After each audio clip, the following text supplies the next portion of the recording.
नमस्कार, प्रणाम। मैं टीम पवन से आपका अपना भाई बेटा सेवक पवन कुमार सिंह। और आज से एक नई शुरुआत होने जा रही है।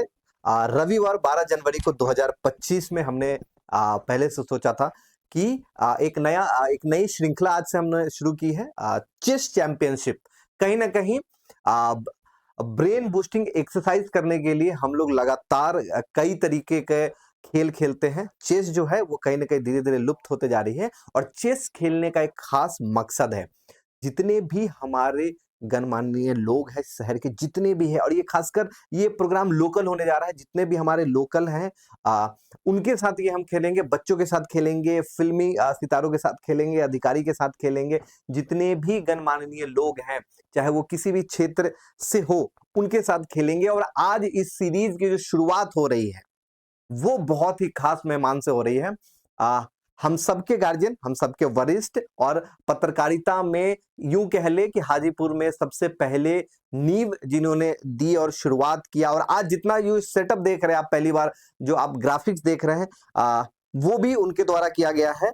तो हम सबके बड़े भाई और आप सबके वरिष्ठ पत्रकार विकास आनंद जी आज हमारे साथ इस सीरीज की शुरुआत कर रहे हैं। और एक खास मकसद था विकास जी से ये शुरुआत करने का। क्यों? क्योंकि जो इस शतरंज का जो ये चेस चैंपियनशिप का जो मकसद है, हर एक चाल पे एक अहम गंभीर सवाल होगा। और जब बात सवाल और जवाबों की होती है, तो एक ही नाम लंबे टाइम से लोगों के ध्यान में रहता है, वो सिर्फ और सिर्फ है एक सच्चा, ईमानदार और वरिष्ठ पत्रकार हमारे विकास भैया। तो अभी हम लोग आपके साथ विकास जी का स्वागत करेंगे, और शुरुआत उन्हीं से करेंगे। पहला तीखा सवाल पहले चाल के साथ उन्हीं से होगा, और उसके बाद हम लोग ये गेम शुरू करेंगे। तो चलिए हम लोग स्वागत करते हैं विकास आनंद जी का, हमारे वैशाली न्यूज के चीफ एडिटर, और ऑलमोस्ट का 2 दशक कह लें, 2 दशक से इस हाजीपुर में और इस जर्नलिज्म के क्षेत्र में, पत्रकारिता के क्षेत्र में हम सबके सीनियर और दी मोस्ट सीनियर विकास आनंद जी का बहुत बहुत स्वागत है। बहुत बहुत धन्यवाद पवन जी, आपने मुझे इस कार्यक्रम के लिए आमंत्रित किया। ये तो एक बहाना है, उद्देश्य तो है कि अपने क्षेत्र को कैसे डेवलप किया जाए। बहुत अच्छा शुरुआत आपने किया है, और मेरी शुभकामना है कि ये कार्यक्रम लगातार आगे बढ़े। मैं तो कहूँगा कि सप्ताह नहीं, प्रत्येक दिन अगर हो तो ज़्यादा बेहतर हो सके। मैं आपको कहूँगा कि ये चेस आपके जीवन में, जिस तरीके से ये चेस तमाम तरीके के रणनीति के साथ आता है, उसी रणनीति के साथ आप आगे बढ़ें, और आपका चैनल भी आगे बढ़े, और इसके साथ ही तमाम जो गणमान्य लोग आए, चाहे वो पत्रकार हों, समाज सेवी हों, पॉलिटिशियंस हों, अधिकारी हो, कोई भी हो, उन तमाम लोगों से एक ही गुजारिश है, सवाल तो आप पूछें ही, साथ में जवाब भी ये लें कि इसका निवारण हो कैसे, और खुद भी अपने अगर उसमें कुछ राय देना चाहते हो तो निश्चित तौर पर दें, ताकि इसका लाभ हमारे शहर को हो, हमारे क्षेत्र को हो। बहुत बहुत इसलिए धन्यवाद। ये खास शुरुआत मैं इसलिए चाहता था कि आपसे हो। हमारी टेक्निकल टीम कुछ कह रही है। माइक हमारे विकास जी का माइक ऑन है विकास जी? बिल्कुल, मैं एक मिनट में चेक करके बता देता हूँ। माइक चूंकि माइक मैंने सब कुछ सेटअप किया हुआ है, विजुअल विजुअल नहीं दिख रहा माइक वो है। अंदर। हाँ, ओके ओके ओके। चलिए पहला तीखा सवाल जो हम लोग विकास जी से कहेंगे, शुरुआत करेंगे, क्योंकि इनका लंबा अनुभव रहा है, लगभग 20 साल से ऊपर हो गए, और जितने भी वरिष्ठ कह ले इस क्षेत्र में, या राजनेताओं की बात कर ले, अधिकारियों की बात कर ले, उनके साथ लगातार काम किया है विकास जी ने, और कई दौर देखे हैं। विकास जी, क्या लगता है कि 20 साल पुराना हाजीपुर और अब के हाजीपुर में क्या कुछ बदलाव आया है? देखिए 20 साल में बहुत सारे बदलाव मैंने तो अपने यहाँ देखे हैं निश्चित ही, क्योंकि जिस तरीके से मैंने शुरुआत की थी लगभग 2000 में, उस दौरान मैं एक छोटे से चैनल से मैंने शुरुआत की थी, पटना के समय न्यूज़ नाम था। उसके बाद कुछ ही दिन काम करने के बाद मुझे न्यूज़ से ऑफर आया, मैंने ज्वाइन कर लिया। फिर लगातार मैं काम कर ही रहा था, उस बीच में कई सारे चैनल और बड़े चैनल जैसे एबीपी हो, फिर एजेंसी हो, एएनआई हो, इसके अलावा कई और चैनल्स हैं जिनके लिए मैंने काम किया है। उस दौरान और आज के दौरान अगर शहर की बात करें, तो सबसे बड़ी समस्या थी अपने यहाँ शहर में सड़क की, बिजली की, सप्लाई वाटर की, ऐसे बहुत सारी चीज़ें थी जो हमारे कह सकते हैं कि आधारभूत जो संरचना है उसमें बहुत कमी थी। धीरे धीरे समय बदला, सरकारें बदली, नगर परिषद, नगर पंचायत, तमाम चीज़ें बदलती गई और पैसे का फ्लो बढ़ा। एकमात्र बड़े नेता हमारे यहाँ से होते थे रामविलास पासवान, के अलावा और भी लोग थे, लेकिन जो रोल यहाँ हाजीपुर में रहा विशेष तौर पे, वो रामविलास पासवान का था। जो डेवलपमेंट आप देख रहे हैं, कहीं न कहीं रामविलास पासवान जी की देन रही है। उसके बाद बीच में नगर परिषद जैसे-जैसे बदलाव आता गया, नगर परिषद ने भी अपना कुछ काम किया, जिसके कारण शहर में कुछ डेवलपमेंट हुए। लेकिन जो होना चाहिए, वो अभी भी बहुत कम है। धीरे-धीरे लोग प्रयास कर रहे हैं। मैं किसी का नाम नहीं लूँगा क्योंकि किसी के बारे में मुझे कहना लगता है कि ठीक नहीं लगता बदलते है। परिवेश में ऑडियंस से भी आप इंटरेक्ट करें, जी, बदलते परिवेश में बदलाव इसलिए भी हो रहा है क्योंकि समय बदल गया, लोग जागरूक हो गए। अब बिल्कुल। कोई भी नेता आए या कोई भी पदाधिकारी आए, किसी वो भी बच नहीं सकते इससे। पॉलिटिशियन से यहाँ बचने की बात ही नहीं है। हुँ, कोई भी पॉलिटिशियन आए, कोई भी किसी की भी सरकार आए, किसी का भी बोर्ड बने, लोग अब इतने जागरूक हैं, लोगों के पास संसाधन इतने अधिक हो गए हैं, शिकायत करने के हों या काम कराने के हों या फिर जवाबदेही जिस प्रकार से सरकार लगातार अपने नियम कानून में बदलाव करके तय करती जा रही है कि अगर आप जैसे उदाहरण के तौर पर मैं आपको बता दूं कि जन्म प्रमाण पत्र है, मृत्यु प्रमाण पत्र है, अगर लोग छोड़ देते तो महीनों-महीनों नहीं बन पाते थे। लेकिन अब क्या है कि अगर आप अप्लाई करते हैं तो 21 दिन के अंदर आपको किसी हालत में बना के देना है। हुँ, अन्यथा जवाबदेही तय होगी कि आपने क्यों नहीं बना के दिया। तो या तो आप हाँ, बना के दीजिए या फिर ना कहना तो क्या कारण है वो भी लिख के देना होगा आपको। हुँ।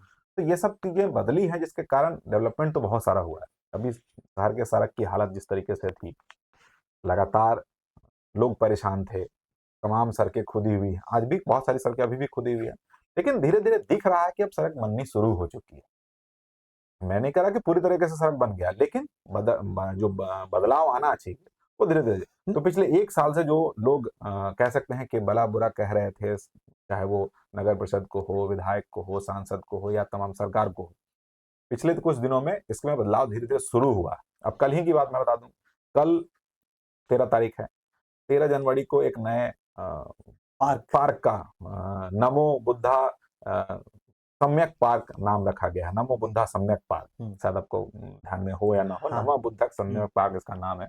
कल उसका दिन में वहाँ पूजा होनी है, शाम को उसका उद्घाटन होना है 4 बजे के गंगा करीब। आरती भी। और नहीं, ये 14 तारीख को गंगा आरती है। अच्छा। तो गंगा आरती तो ख़ैर है ही, हुँ, इसके अलावा ये चीज़ें देखी जा रही हैं।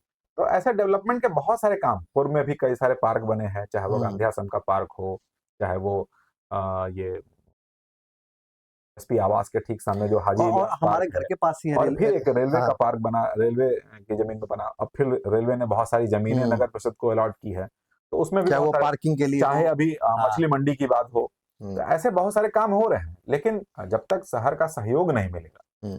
पूरी तरीके से ये चीजें संभव नहीं है। एक अच्छी बात क्या हुई है जो मुझे देखने को मिली है कि एक नई होड़ लगी है कि कौन बेहतर, कौन बेहतर, कौन बेहतर और इसमें शहर का जो बहुत अच्छा विकास हो रहा है। मैं इशारे-इशारे में बता दूँ कि आज हम लोग क्या केवी जाने का मौका मिला और इस होड़ में अभी हमारे केंद्रीय हम्म, मंत्री जी थोड़े पीछे हैं, पर वो होड़ ऐसी हो रही है कि सांसद, विधायक और सभापति इन तीनों में एक होड़ लगी है कि कौन बेहतर काम कर रहा है। अल्टीमेटली मैं बोलूँगा कि अल्टीमेटली इससे फायदा जनता का है।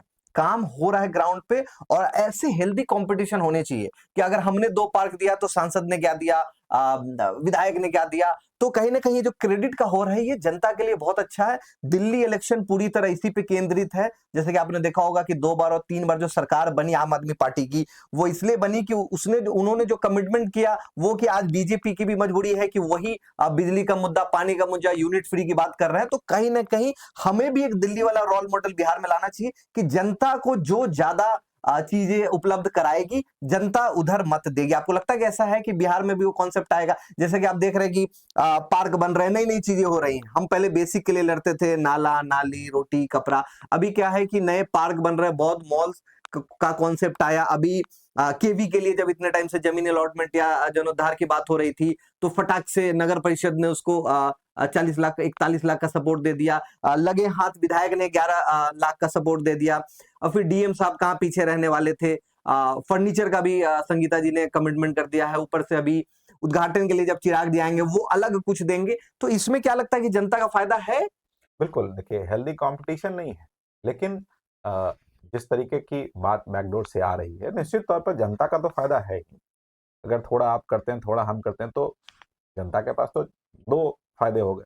इस तरीके से अगर मान लीजिए सांसद अलग से कर रहे हैं, नगर परिषद अलग से करे, विधायक अलग से करें, तो ये तो स्वाभाविक बात अल्टीमेटली है कि ग्रो तो ग्रो तो हाजीपुर हाजीपुर का ही होना है। हाजीपुर का मैं होना है। आपको बता दूं कि कल ही चिराग पासवान की पार्टी ने, उनके बड़े पदाधिकारी ने, अशरफ जी ने आकर के कल प्रेस कॉन्फ्रेंस किया है और उन्होंने कहा कि कल से वन में एडमिशन शुरू हो गया है, जो पिछले 4-5 वर्षों से बंद पड़ा हुआ बंद था। पड़ा था। तो एक डेवलपमेंट ठीक है, किसी कारण से हो, कोई हो। उन्होंने कहा जब तक कि इस बारे में जो केवी के चेयरमैन हैं उनसे लगातार चिराग पासवान टच में थे और बात कर रहे थे, यहाँ के जिला प्रशासन के भी लोग बात कर रहे थे, जिला प्रशासन को वो लेटर भी आ गया और एडमिशन की शुरुआत हो गई। तो एक बड़ी बात है। हाँ, उसका 2, 3, 4, 5 में अभी एडमिशन नहीं हो रहा है, वो तब तक नहीं होगा जब तक इसको अपना बिल्डिंग अलॉट नहीं हो जाता, अपना बिल्डिंग, अपना नहीं, जमीन मैं नहीं मिल बता दूं जाता। एक ताजा खबर तो वो की भी मैं बता दूं कि 2 जगह अभी भी फाइनल किया गया है। दोनों में से अभी उसके जो केवी के जो चेयरमैन है वो आएंगे या उनकी जो टीम है वो आएगी और वो दोनों जगहों को देखेगी। अगर उसमें से जो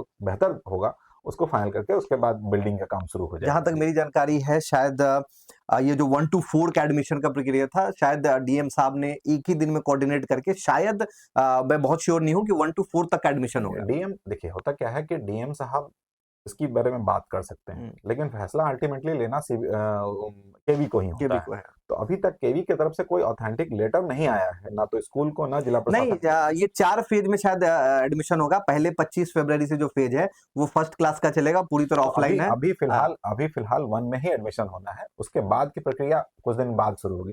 तो अभी जो फाइनल हम लोग चूंकि चैनल पे लाइव बात कर रहे हैं, तो जनता को या पब्लिक को जानकारी जो हो वो सटीक जानकारी हो, ताकि उसका लाभ भी उठा सके।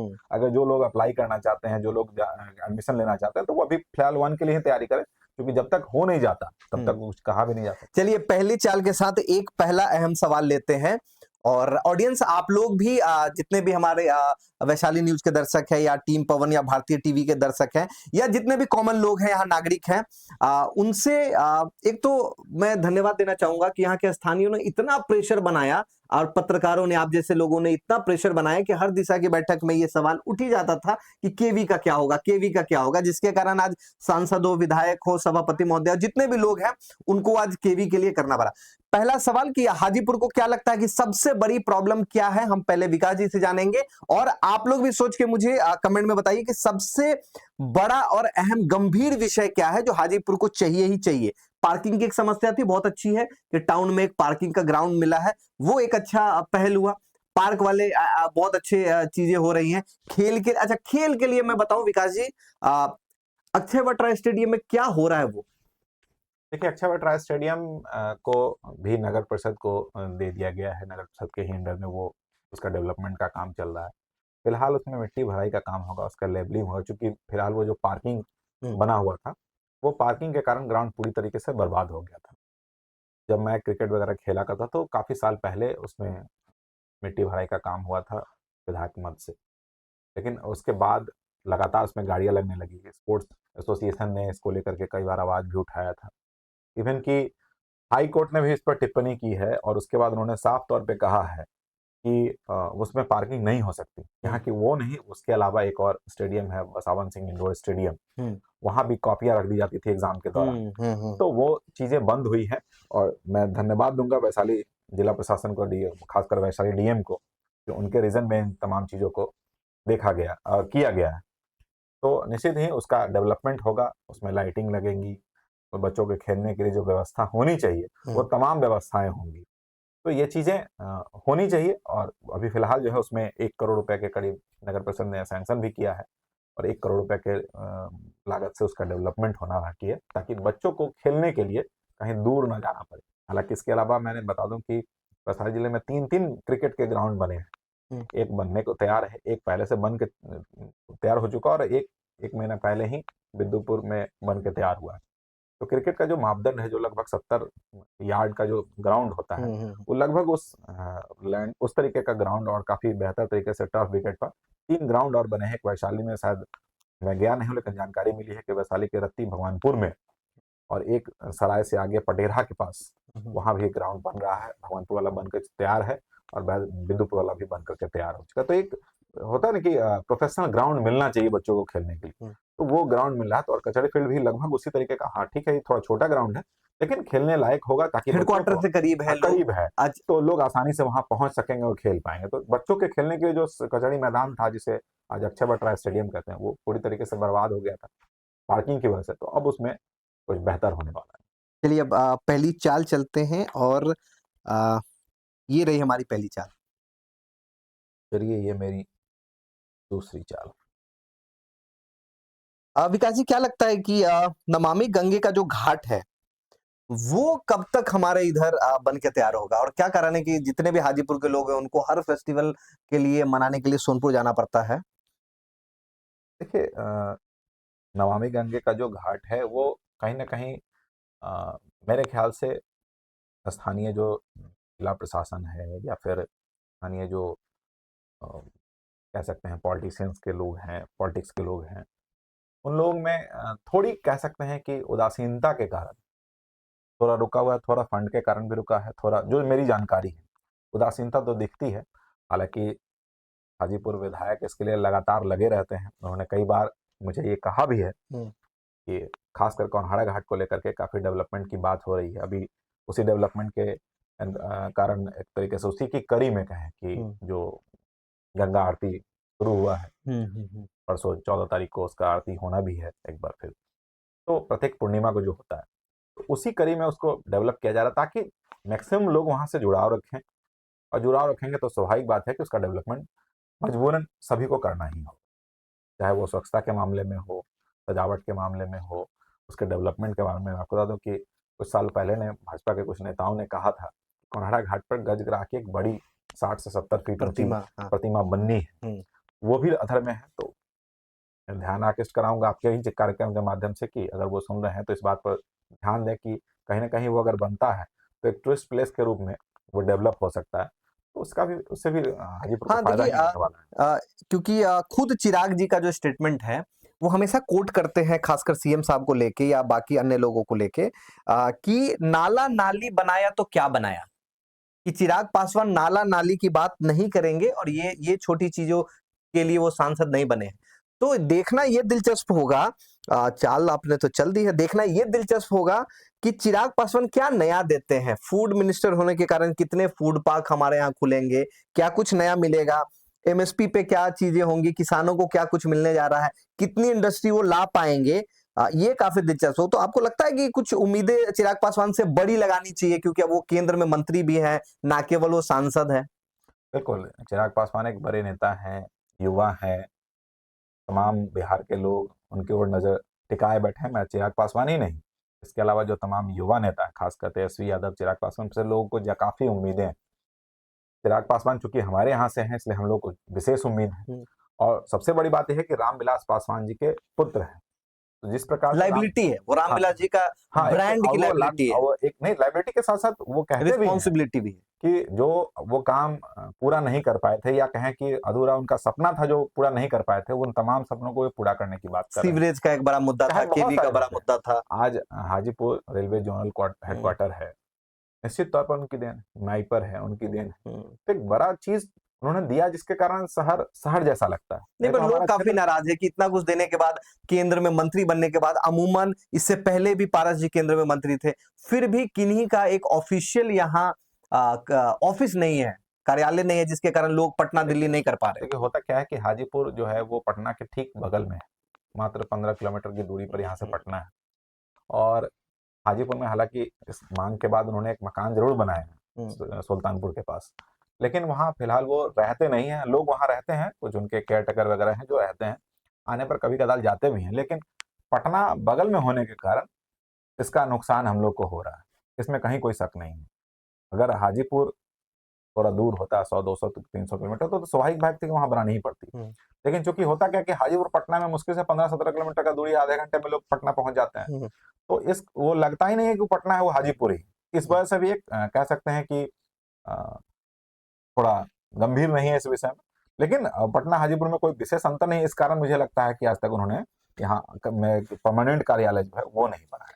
ये आपका घोड़ा जो है अब खतरे में है। हाजीपुर का घोड़ा कौन है? जो लंबी रेस का घोड़ा है, जो बहुत दूर तक जाएगा। मैं ये बात कर रहा हूं किस कॉन्टेस्ट में बता दूं, चाहे वो सांसद, विधायक, सभापति हो, क्योंकि अब यही 3 है मेन हाजीपुर के लिए। तो क्या लगता है कौन है लंबी रेस का घोड़ा? देखिए, निश्चित तौर पर विधायक भी यहाँ के युवा 3 बार बन चुके हैं, कयास ये लगाया जा रहा है, या उम्मीद है कि अमूमन युवा विधायक हैं, युवा चौथी सांसद बार वो हैं मंत्री बन और सकते युवा हैं? सभापति भी। तीनों के तीनों युवा हैं, तीनों लंबी रस के घोड़े हैं। हाँ, इनकी चाल पे निर्भर करेगा कि कितने दूर तक दौड़ेंगे। स्वाभाविक बात है, जनता सभी देख रही है, हमारे आपके कहने से कुछ नहीं होने वाला है। जनता को अगर जनता डेवलपमेंट को ही दिखेगा, जागरूक होना पड़ेगा। जनता को जागरूक होना और वो डेवलपमेंट जिसके हाथों से देखेगी, स्वाभाविक बात है कि उसकी ओर उसका सौरभ झुकाव जी, रहेगा ही। सौरभ जी हमारे साथ जुड़े हुए हैं, लालगंज विधानसभा के हैं सौरभ सिंह जी। सौरभ जी, कोई सवाल है आपका अहम तो आप लिखें, हम लोग कमेंट में देख रहे हैं। और विकास जी अभी बचाइए अपने घोड़े को।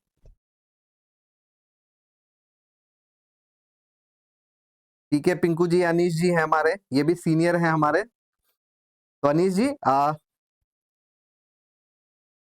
कोई सवाल हम लोग ले लें, और जितने भी हमारे हाजीपुर के दर्शक हैं या वैशाली जिले के हैं, किन्हीं को भी लगता है कि कोई एक सवाल है जो उनके लोकल मुद्दों से जुड़ा हुआ है, आप वो भी ले सकते हैं। यही असली पुराने लोगों की पहचान है। इन्होंने अपनी चाल को वापस लिया, जरूर कुछ बड़ा सोच रहे हैं। विकास जी, आपने तो फंसा दिया हमें। कोई बात नहीं, लेकिन लेकिन लेकिन ये घोड़ा इनका कट गया, यानी जो जिससे आपने उम्मीदें लगाई थी लंबी रेस का घोड़ा, फिलहाल वो कट चुका है।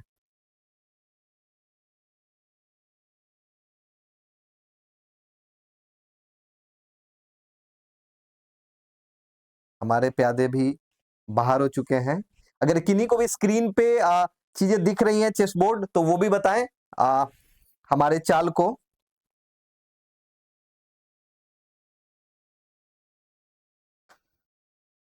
ओके, चलिए हम अब अपनी नई चाल को वापस से बनाते हुए, ये रही दूसरी चाल।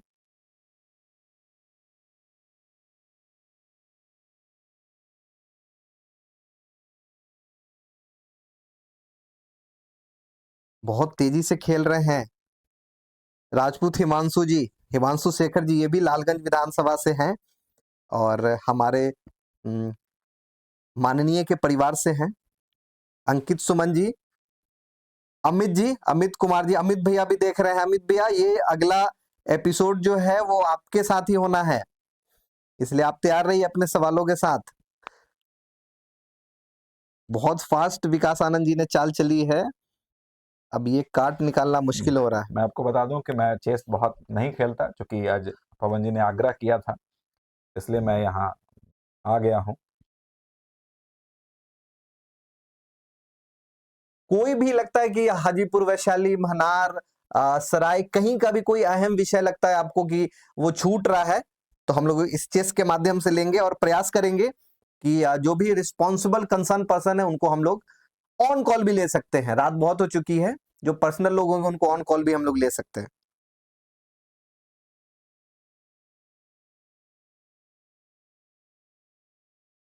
बहुत फटाफट चाले चल रहे हैं विकास जी।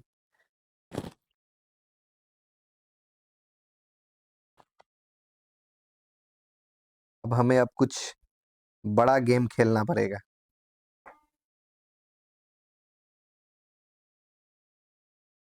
ठीक है, पिंकू जी शांत है, यही बहुत बड़ी चीजें लग रही है। ये घोड़ा मेरा कैसे, अच्छा, सवालों के चक्कर में मैं डाइवर्ट हो गया।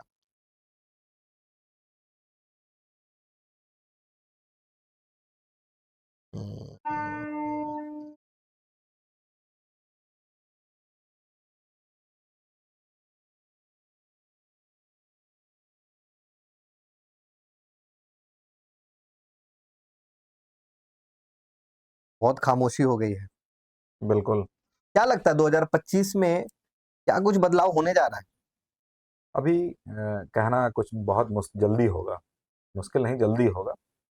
समय, परिस्थिति, समीकरण, जिस तरीके से लोक लुभावन वादे किए जा रहे हैं तमाम पार्टियों के द्वारा, खासकर अभी तो फिलहाल तेजस्वी यादव लगातार, चाहे वो माई बहन योजना हो, माहिन बहन मान योजना शायद, इसके अलावा 200 यूनिट बिजली की बात कर रहे हो, रोजगार की बात कर रहे हो, बार बार इस तरीके के लोग लुभावन जो वादे हैं वो किए जा रहे हैं।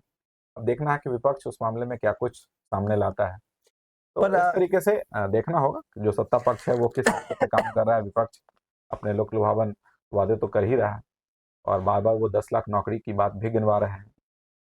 नीतीश कुमार भी उसको काउंटर नहीं, कर पर रहे हैं। एक इन सब में, क्योंकि हम लोग एक चीज भूल रहे हैं, तेजस्वी यादव से लोगों को बहुत उम्मीदें थी, खासकर बीपीएससी वाले मुद्दे को लेके, कि दो ही युवा नेता से लोगों को उम्मीद थी, एक चिराग पासवान से, एक तेजस्वी यादव से। चिराग पासवान की मजबूरी हो सकती है, कहीं ना कहीं वो एनडीए का हिस्सा है, गठबंधन के एक अहम प्रमुख अ, साख में से एक है। लेकिन ऐसा क्या हुआ कि तेजस्वी यादव बैकफुट पे आ गए पूरे बीपीएससी मुद्दे को, जिसने पूरा बैकअप दिया लास्ट मोमेंट। वो सारे बड़े चेहरे, चाहे वो खान सर का हो, रहमान सर का हो, विपिन सर का हो, ये सारे जो इंस्टीट्यूशन के लोग थे, वो बैकफुट पे आ गए। कहीं ना कहीं एमवाई समीकरण का इल्जाम भी लग रहा था कि ये पूरा एमवाई समीकरण बैकअप दे रहा है बीपीएससी के मुद्दे को। ऐसा क्या हो गया, सिर्फ हमारे सीएम साहब ने इतना ऐसे क्या कर दिया कि पूरा बैकफुट पे आ गया तेजस्वी यादव? कि वो ये तो कटसी है, वो तो कटसी है, लेकिन जहां तक बैकफुट पर आने की बात है, दोनों फेयरवेल दे रहे हैं, बिल्कुल अपनी अपनी देखो लॉयल्टी देखो साबित कर रहे हैं, बिल्कुल चाहे वो देखो चिराग पासवान हो या यहाँ आ, सभी मैं आपको बता दूं कि होता यह है कि अगर आपको आगे बड़ी चाल चलनी है तो एक पैर पीछे खींचना ही होता है। तमाम पार्टियां ऐसा करती है, तेजस्वी यादव ही नहीं, तमाम पार्टियां ऐसा करती हैं, चाहे वो बीजेपी हो, राजद हो, कांग्रेस हो, जेडीयू हो। फिलहाल अभी इस सीन में कांग्रेस तो बहुत ज़्यादा नहीं दिख रही थी, लेकिन तमाम जो पार्टियां हैं जो अगर कुछ बड़ा गेम खेलना चाहती तो एक पैर पीछे जरूर खींचती है ताकि उसको ज़्यादा से ज़्यादा पावर मिल सके। तो ऐसा कुछ खेल निश्चित तौर पर चल रहा है, जिसकी वजह से और बार बार जब बातें आ रही हैं 14 जनवरी के बाद कुछ होना है। तो ये सब खेल है, अभी फिलहाल वो तमाम चीज़ें चल रही है कि क्या कुछ है, कैसे खुद को मजबूत किया जाए।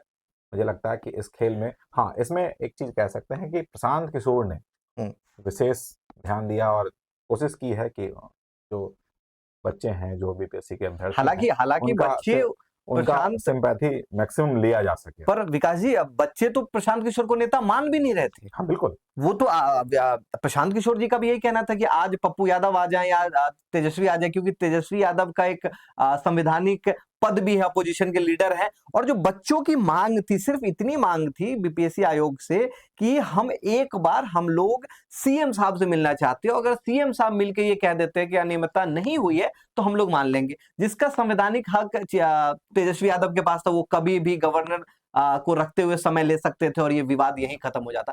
क्या हो गया कि युवा को ही दरकिनार कर दिया गया? क्या राजनीति में युवा सिर्फ झंडा उठाने के लिए या भीड़ में पत्थर चलाने के लिए? जो परिस्थिति है उसके हिसाब तो यही लगता है कि भीड़ में झंडा ढोइए और जो नेता कहते हैं वो सुनिए।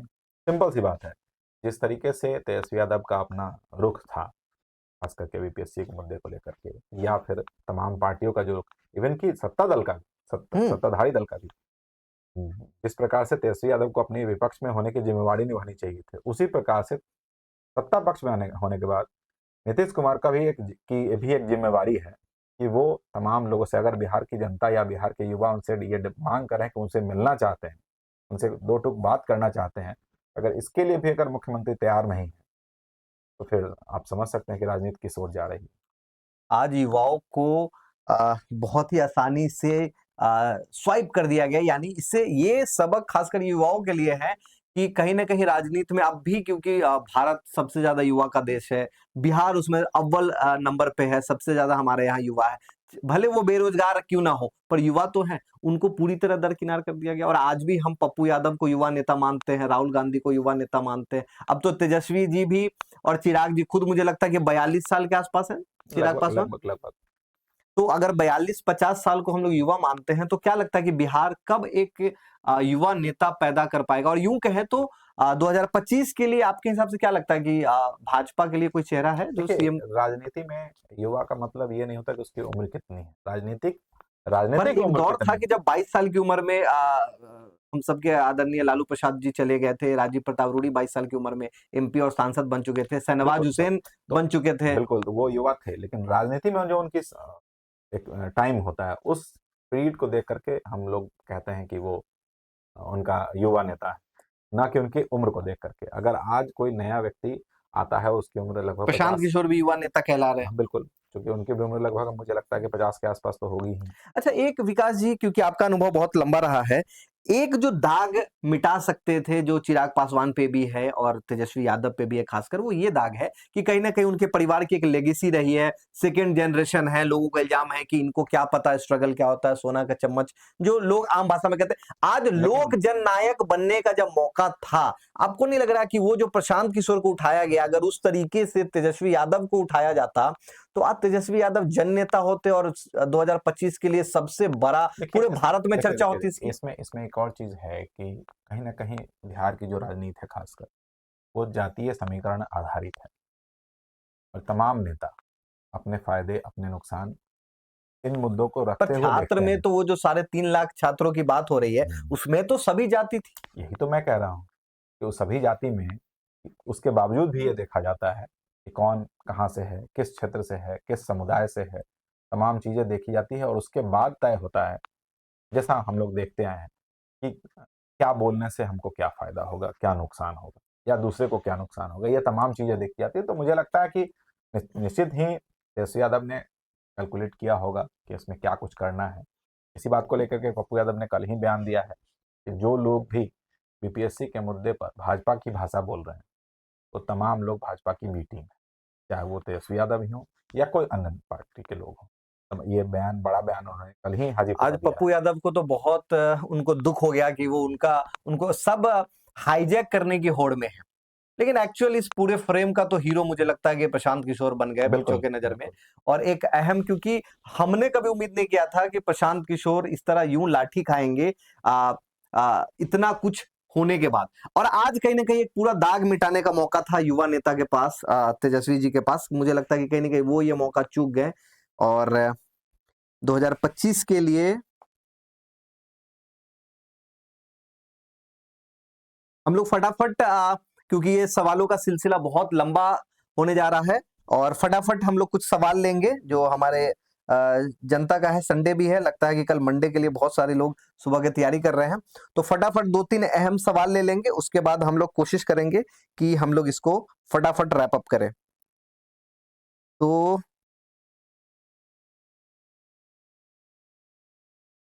ये लीजिए हमारी चाल।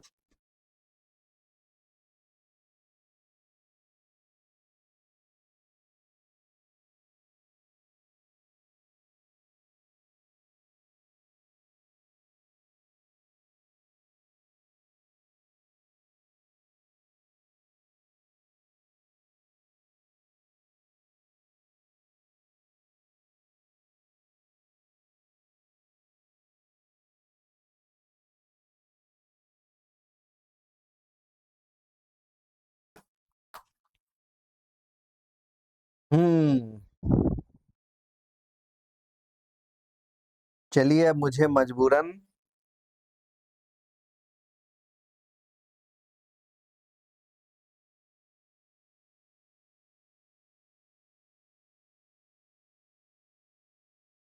कई बार कदम पीछे लेने पड़ते हैं।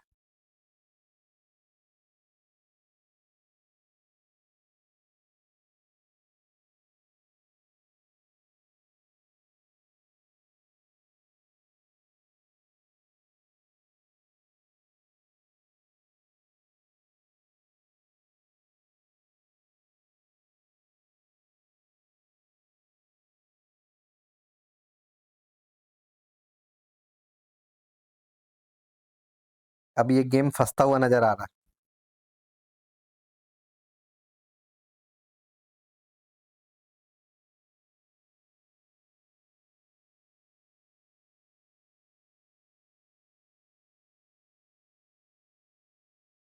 मुझे तो बहुत ज़्यादा समझ में ही नहीं आता ये।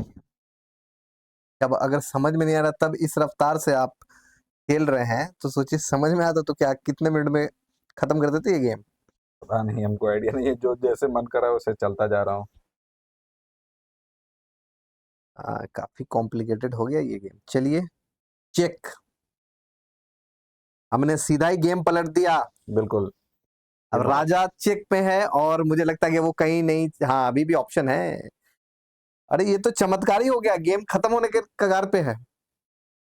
हालांकि मुझे भी नहीं आता ये, मैं बता दूं एक मैं सच्चाई बता नाम दूं, क्या है? मेरे नीचे एक बच्चा है, हम्म, उसने खेला है गेम, जिसके कारण ये शुरुआत हुई है। दोनों राजा। आमने सामने। चलिए अब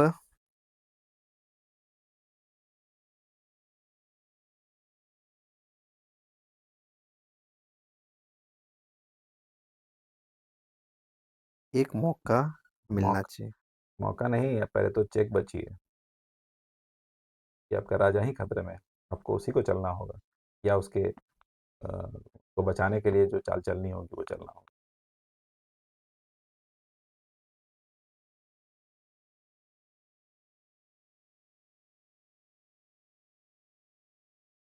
गेम पलट चुका है और सीधा ही गेम से बाहर। ये होता है अनुभव, ये होता है 20 साल का। एक वजीर को खो के सीधा ही गेम पलट दिया विकास जी ने।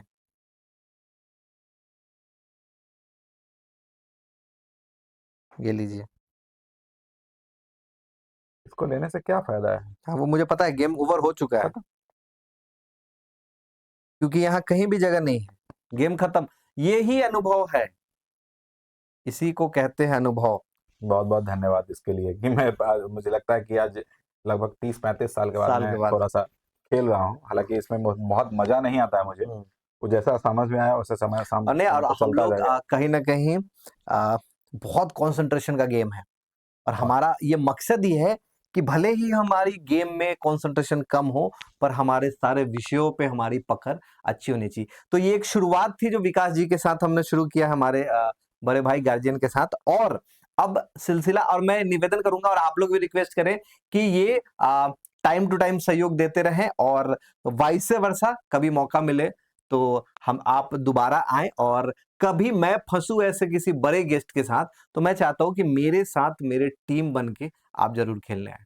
जरूर जरूर, मैं पूरी कोशिश करूंगा कि आपका जो टाइम है उस टाइम में मैं पहुंचूं, और कोशिश करूंगा कि इसको और बेहतर कैसे बनाया जाए।